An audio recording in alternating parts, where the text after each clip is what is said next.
ఇది బ్రహ్మదేవుడు మహావిష్ణువు కోసం తపస్సు చేసిన ప్రదేశం. సాక్షాత్తు వేదాంత దేశీవుల వారు జన్మించిన అతి పవిత్రమైన స్థలం. ఇది దాదాపు 13 నుండి 1100 సంవత్సరాల క్రితం నిర్మించిన అద్భుతమైన ఆలయం. హాయ్ హలో నమస్తే, వెల్కమ్ టు అవర్ ఛానల్ ఆలయ యాత్ర. ఏంటి పేరు మారిందని చూస్తున్నారా? అవునండి, ఎందుకంటే మన ఛానల్ బ్లాగింగ్ విత్ శివ నుండి ఆలయ యాత్రగా అయితే చేంజ్ చేయబడింది. దీనికి ప్రధాన కారణం ఏమిటంటే చాలామందికి పెద్దవాళ్ళకి కానీ చదువు రాని వాళ్ళకి కానీ ఈ యొక్క పదం పలకడం అయితే కష్టంగా ఉంది. అంతేకాకుండా మన ఛానల్ని సెర్చ్ చేసేటప్పుడు కొన్ని స్పెల్లింగ్ మిస్టేక్స్ అయితే జరుగుతుంది. అందుకనే మన ఛానల్ని స్వచ్ఛమైన మన తెలుగు భాషలోనే ఉండాలనేసి ఆలయ యాత్రగా అయితే మార్చబడింది. ఐ హోప్ ఈ యొక్క పేరు మీకు నచ్చింది అనుకుంటున్నాను. ఈరోజు మనం చూడబోయే ఆలయం విషయానికి వస్తే కాంచీపురంలో ఉన్న దీప ప్రకాశ పెరుమాళ్ అనే ఆలయాన్ని అయితే దర్శించబోతున్నాము. ఈ యొక్క ఆలయం వచ్చేసి 108 దివ్య దేశాలలో కూడా ఒకటనమాట. మనం ఇప్పుడు ఆ ఆలయం వద్దకు వెళ్ళి ఆ ఆలయం తాలూకా పూర్తి చరిత్రను అయితే తెలుసుకుందాం. వీడియోని అయితే లైక్ చేసి స్టార్ట్ చేయండి. మన ఛానల్ ఎవరైనా సబ్స్క్రైబ్ చేసుకోకుండా ఉంటే సబ్స్క్రైబ్ చేసుకోండి. రండి ఇప్పుడు ఆలయం దగ్గరికి వెళ్దాం. ఇప్పుడు మనం ఈ ఆలయం తాలూకా టైమింగ్స్ విషయానికి వస్తే ఈ ఆలయం ప్రతిరోజు ఉదయము 9 గంటలకైతే తెరిచి ఉదయం 11:30కి అయితే క్లోజ్ చేసేస్తారనమాట. తిరిగి సాయంత్రం 4కి తెరిచి రాత్రి 7:30కంతా ఈ ఆలయాన్ని అయితే మూసేయడం అయితే జరుగుతుంది. ఇప్పుడు మనం ఈ ఆలయం యొక్క పూర్తి స్థల పురాణాన్ని అయితే తెలుసుకుందాం. పూర్వం ఒకసారి లక్ష్మీదేవికి అలాగే సరస్వతీదేవికి ఆధిపత్యంపై ఎవరు గొప్ప అనే విషయంపై వాగ్వాదం అయితే జరుగుతుందన్నమాట. అప్పుడు ఇద్దరు కొంత సమయం వాదించుకున్న తర్వాత ఇద్దరూ కలిసి దేవతల రాజైన ఇంద్రుడి వద్దకు వెళ్ళి ఈ యొక్క సమస్యను అయితే పరిష్కరించుకోవాలని అయితే అనుకుంటారు. అప్పుడు ఇద్దరు కలిసి దేవేంద్రుడి వద్దకు వెళ్ళగా దేవేంద్రుడు లక్ష్మీదేవి గొప్ప అని అయితే చెప్తారనమాట. ఈ యొక్క సమాధానానికి అసంతృప్తి కలిగిన సరస్వతీదేవి లక్ష్మీదేవిని తీసుకొని తన భర్త అయిన బ్రహ్మదేవుడి వద్దకు వచ్చి అదే ప్రశ్నను అడుగుతుందన్నమాట. నేను గొప్ప లేకపోతే లక్ష్మీదేవి గొప్ప అని అడగగా బ్రహ్మదేవుడు కూడా లక్ష్మీదేవి గొప్ప అని అయితే చెప్తారు. ఈ యొక్క సమాధానం తన భర్త నుండి రావడం సరస్వతీదేవికి ఎంతో బాధను అలాగే ఎంతో కోపాన్ని అయితే కలిగిస్తుందన్నమాట. అప్పుడు సరస్వతీదేవి బ్రహ్మదేవుడి నుండి కొంచెం దూరంగా అయితే వచ్చేస్తుందన్నమాట. అప్పుడు బ్రహ్మదేవుడు మహావిష్ణువుడి కోసం ఒక యజ్ఞాన్ని అయితే నిర్వహిస్తారనమాట. అదే అశ్వమేధ యజ్ఞం. సాధారణంగా ఈ యొక్క అశ్వమేధ యజ్ఞాన్ని అయితే భార్యాభర్తలు ఇద్దరూ కలిసి అయితే చేయాలి. కాకపోతే సరస్వతీదేవి వెళ్ళిపోయినప్పటికీ బ్రహ్మదేవుడు ఒకరే కూర్చొని ఈ యొక్క అశ్వమేధ యాగాన్ని అయితే చేస్తూ ఉండడం చూసి సరస్వతీదేవి ఇంకా కోపాన్ని అయితే పెంచుకుంటుందన్నమాట. అప్పుడు సరస్వతీదేవి ఆ యొక్క యజ్ఞాన్ని భంగం చేయడం కోసం చీకటినైతే పంపిస్తుంది. అప్పుడు ఈ యొక్క ప్రదేశానికి సాక్షాత్తు మహావిష్ణువు ఒక వెలుగు రూపంలో అయితే వస్తారనమాట. ఆ ఒక వెలుగులో ఆ ఒక యజ్ఞాన్ని అయితే బ్రహ్మదేవుడు అయితే నిర్వహిస్తారు. ఆ ఒక వెలుగు వచ్చేసిన తర్వాత సరస్వతీదేవి కొంతమంది రాక్షసులను అయితే పంపిస్తారు.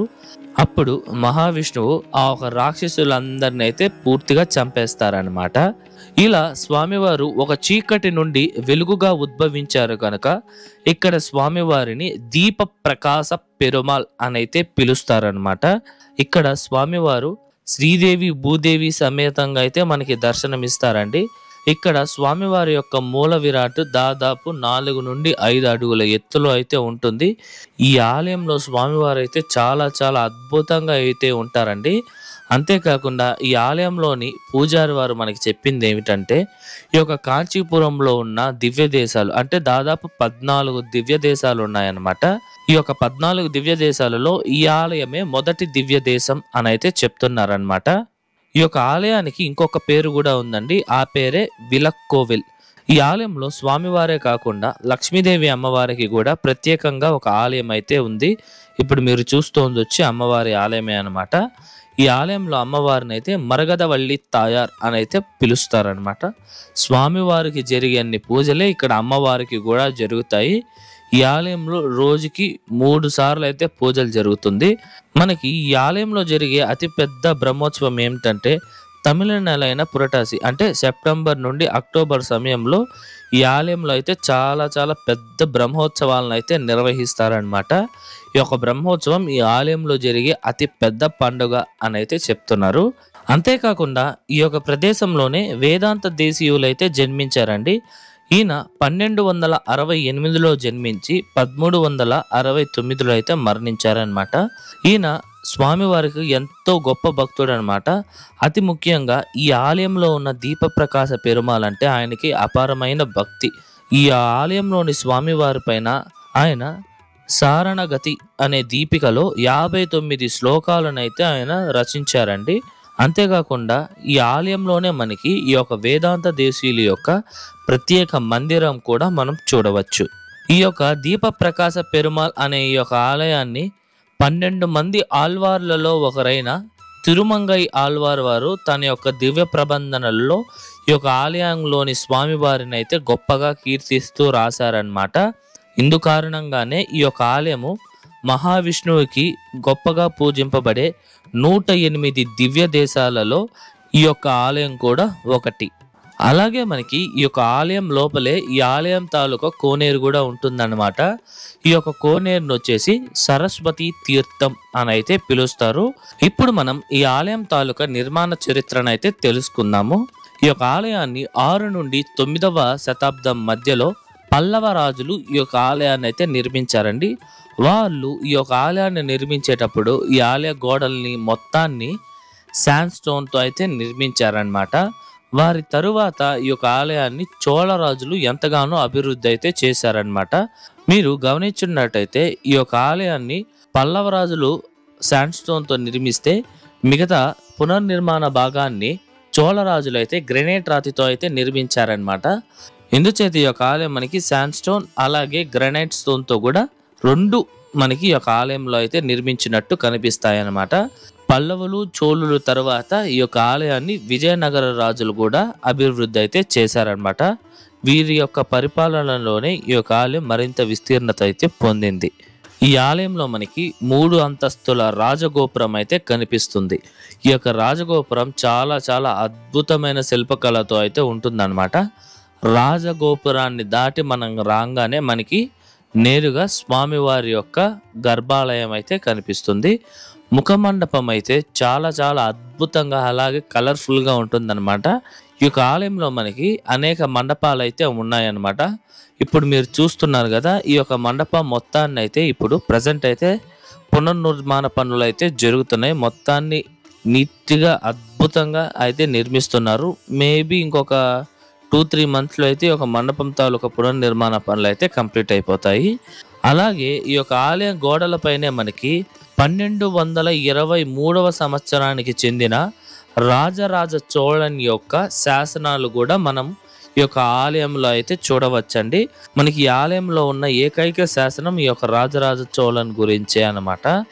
ఈ యొక్క ఆలయాన్ని తమిళనాడు ప్రభుత్వ గవర్నమెంట్ అయిన హిందూ మత మరియు దేవాదాయ సంస్థ వారు ఈ యొక్క ఆలయాన్ని అయితే వాళ్ళ యొక్క సంరక్షణలో అయితే ఉందన్నమాట. ఈ యొక్క సంస్థ వారు ఈ యొక్క ఆలయాన్ని చాలా చాలా అద్భుతంగా అయితే మెయింటైన్ చేస్తున్నారని అయితే చెప్పచ్చండి. మీరు చూడొచ్చు, ఈ ఆలయం మొత్తంలో మీరు ఎదిగినా కూడా మనకి చిన్న చెత్త కూడా దొరకదు. అంత నీట్గా ఎప్పటికప్పుడు క్లీనింగ్ చేస్తూనే ఉంటారనమాట. అంతేకాకుండా ఈ ఆలయం చుట్టూరు మనకి మొక్కలను అయితే నాటి ఒక ప్రకృతిని కూడా వీళ్ళు కాపాడుతూ వస్తున్నారు. సో వాళ్ళకి మన తరపున థ్యాంక్ యూ. ఓకే, ఇలా ఎంతో అద్భుతమైన నిర్మాణము అలాగే ఎంతో అద్భుతమైన ప్రకృతి మధ్యలో ఈ యొక్క ఆలయం అయితే చాలా చాలా అద్భుతంగా అయితే ఉంటుంది. ఇది ఈ ఆలయం తాలూకా పూర్తి నిర్మాణ చరిత్ర అలాగే స్థల పురాణం. ఇదండి ఇవాళ వీడియో ఎలా ఉంది, నచ్చిందా? ఐ హోప్ ఈ ఆలయం తాలూకా పూర్తి చరిత్ర మీకు అర్థమైందని అనుకుంటున్నా. మీకు ఎటువంటి డౌట్స్ ఉన్నా సరే నాకు కమెంట్స్లో తెలియజేయండి, నేను మీకు పక్కా రిప్లై ఇస్తాను. అలాగే ఈ వీడియోకి ముందు మన ఛానల్లో అయితే మధురై సిరీస్ అయితే జరిగిందండి. ఈ యొక్క సిరీస్లో మీరు 9 పురాతనమైన ఆలయాలను అలాగే మధురై ప్యాలెస్ని అయితే మీరు చూడొచ్చు. ఆ వీడియోస్ తాలూకా లింక్స్ అంతా మీకు డిస్క్రిప్షన్లో ఇచ్చాను, చెక్ చేయండి. అలాగే మన ఛానల్లోని ప్లేలిస్ట్ ఆప్షన్లో మీకు మధురై సిరీస్ అని ఉంటుంది, అక్కడ ట్యాప్ చేసినట్టయితే మీకు ఆ వీడియోస్ అన్నీ వస్తుందో అక్కడ కూడా చూడొచ్చు. ఓకేనా? ఈ వీడియో ఎలా ఉంది, నచ్చిందా? ఐ హోప్ నచ్చిందనే అనుకుంటున్నా. మీరు ఖచ్చితంగా ఈ వీడియోని అయితే లైక్ చేయండి, అలాగే మీ ఫ్రెండ్స్ అండ్ ఫ్యామిలీస్కి అయితే షేర్ చేయండి. ఇంకొక చిన్న విషయం ఏంటంటే మన ఛానల్ పేరు చేంజ్ చేయడం జరిగింది, కావున యూట్యూబ్ అయితే మన ఛానల్కి వీడియో అప్లోడ్ చేసినా కూడా కొన్ని డేస్ వరకు అయితే నోటిఫికేషన్స్ అయితే పంపించకపోవచ్చు. సో మీరు మండే ఫ్రైడే మన ఛానల్ని విజిట్ చేయండి, మీకు 10 AM కథ వీడియో రిలీజ్ అయి ఉంటుంది. మీరు వచ్చి ఆ ఆలయాలను అయితే చూడండి. ఓకేనా? యా, మరొక అద్భుతమైన ఆలయం వీడియోతో మీ ముందరకు వస్తా. అంతవరకు మీ శివవరప్రసాద్ సైనింగ్ ఆఫ్.